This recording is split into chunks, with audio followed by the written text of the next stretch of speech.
సింగరేణి కార్మికుల లాభాల వాటాలలో బోనస్ను ప్రకటించడానికి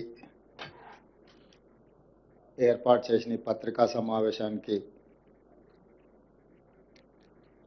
బాధ్యత వహించిన మిత్రులు ఉప ముఖ్యమంత్రి వర్యులు బట్టి విక్రమార్క గారు, సహచార మంత్రివర్గ సోదరులు, పార్లమెంట్ సభ్యులు, శాసన మండలి సభ్యులు, శాసన సభ్యులు,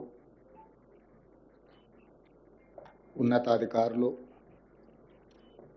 సింగరేణి కార్మికులకు, పాత్రికేయ మిత్రులందరికీ కూడా నా దసరా శుభాకాంక్ష.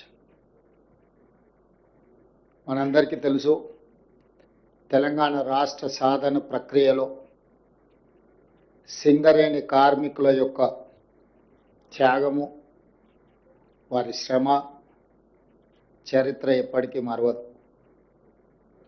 ఆనాడు తెలంగాణ ఉద్యమం ఉధృతంగా సాగుతున్న సమయంలో రాష్ట్ర ఏర్పాటు ఆలస్యం అవుతుంది అని చర్చలు జరుగుతున్న సందర్భంలో బొగ్గు ఉత్పత్తి మొత్తాన్ని స్తంభింపజేసి ఆనాటి ప్రభుత్వాల మీద ఒత్తిడి తీసుకొచ్చి తెలంగాణ రాష్ట్ర సాధన ప్రక్రియలో సింగరేణి కార్మికులు ఒక ప్రత్యేకమైన పాత్ర పోషించారు. దాన్ని మా ప్రభుత్వం, మా పార్టీ ఎప్పుడూ వారి యొక్క భాగస్వామ్యాన్ని గుర్తిస్తూనే ఉంటుంది.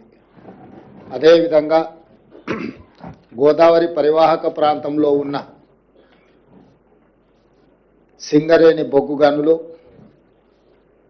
ఈ దేశానికి, జాతికే వెలుగులను అందిస్తున్నాయి. ఈ దేశంలో వెలుగులు విరజల్లుతున్నాయి అని అంటే సింగరేణి కార్మికుల యొక్క శ్రమ, మీరు ఉత్పత్తి చేసిన బొగ్గు ఈనాడు దేశానికి వెలుగులు ఇవ్వడమే కాదు, ఈనాడు పరిశ్రమలను నడిపించి ఆ పరిశ్రమలను లాభసాటి బాటలో నడిపించడంలో కూడా సింగరేణి కార్మికులు ప్రత్యేకమైన పాత్ర పోషిస్తున్నారు. మరి నిరంతరం కష్టపడి ఈ జాతీయ ఆదాయంలో, రాష్ట్ర ఆదాయంలో అత్యంత కీలక పాత్ర పోషిస్తున్న కార్మికులకు ఆ సంస్థకు వచ్చిన లాభాలలో భాగస్వాములను చేయాలని, వాళ్ళకు వాటాలు పంచాలని, ఒకనాడు సింగరేణి సంస్థ నష్టాలలో కూరుకుపోయి మూతపడుతుందనుకున్న సందర్భంలో కాకా వెంకటస్వామి గారు కేంద్ర ప్రభుత్వంతో సంప్రదించి ఆనాడు ఈ సంస్థను ఆదుకోవడానికి అవసరమైన చర్యలన్నిటిని కూడా చేపట్టింది.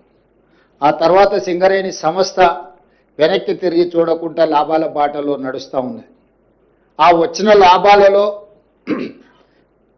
శ్రమశక్తిని నమ్ముకున్న కార్మికులకు వాటాలు పంచాలని మన ప్రభుత్వం నిర్ణయం తీసుకొని ఈరోజు మిత్రులు బట్టి విక్రమార్క గారు ఒక మంచి ఆలోచనతోటి కార్మికులను అభినందిస్తూనే, కార్మికులకు బోనస్లు పంచుతూనే, భవిష్యత్ పెట్టుబడులకు కూడా ప్రణాళిక, భవిష్యత్ తరాలకు సింగరేణి సంస్థను అందించాలంటే భవిష్యత్ ప్రణాళికలు ఉండాలి, సంస్థ విస్తరించాలి, వివిధ రూపాలలో కార్పొరేట్ కంపెనీలతో పోటీ పడే విధంగా ఈ సంస్థను బలోపేతం చేయడానికి ఎన్నో చర్యలను వారు చేపడుతున్నారు.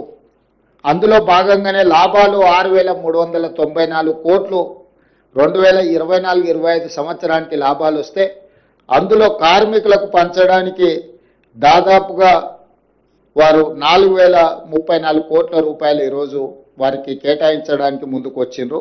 అదేవిధంగా భవిష్యత్ పెట్టుబడుల కోసం కూడా 2,360 కోట్ల రూపాయలు, వీటిని కూడా వారు ఈరోజు భవిష్యత్ పెట్టుబడుల కోసం 4,034 కోట్ల రూపాయలు, కార్మికులకు బోనస్లు పండుగ సందర్భంగా ఇవ్వడానికి 2,360 కోట్ల రూపాయలు, ఇవి 41,000 పర్మనెంట్ కార్మికుల కోసం ఈ బోనస్. అదేవిధంగా సింగరేణిలో ఉన్న కాంట్రాక్ట్ కార్మికులకు కూడా పండుగ సందర్భంగా మిగతా కార్మికులకు బోనస్ వచ్చి వీళ్లకు బోనస్ లేకపోతే వాళ్ళు మనసు చిన్నపుచ్చుకుంటారని ఆలోచన చేసి మొట్టమొదటిసారి పోయిన సంవత్సరం భారతదేశంలోనే మొదటిసారి ప్రతి కార్మిక కుటుంబానికి 5,000 రూపాయల బోనస్ ఇవ్వాలని పోయిన సంవత్సరం నిర్ణయం తీసుకోవడం జరిగింది మొట్టమొదటిసారి. ఈసారి 5,500కు పెంచి 30,000 మంది కార్మికులకు దాదాపుగా 819 కోట్ల రూపాయలు ఈ కాంట్రాక్టు కార్మికులకు కూడా ఈ పండుగ సందర్భంగా బోనస్ ఇవ్వాలని మా ప్రభుత్వం నిర్ణయం తీసుకున్నది. అందుకే ఈరోజు సింగరేణి కార్మికులకు మనస్ఫూర్తిగా శుభాకాంక్షలు తెలియజేస్తూ దసరా మీరు ఉత్సాహంగా జరుపుకోవాలి. ఈ దసరా పండుగ మనలో నూతన ఉత్తేజాన్ని నింపాలి. సింగరేణి సంస్థ మరింత లాభాల బాటలో నడవాలి. సింగరేణి సంస్థ కార్పొరేట్ కంపెనీలతో కూడా పోటీ పడి ఈరోజు తలెత్తుకునే విధంగా ఈ సంస్థను నడిపించాలన్న ఆలోచనతోటి ఈరోజు ఈ లాభాలను కార్మికులకు పంచడమే కాకుండా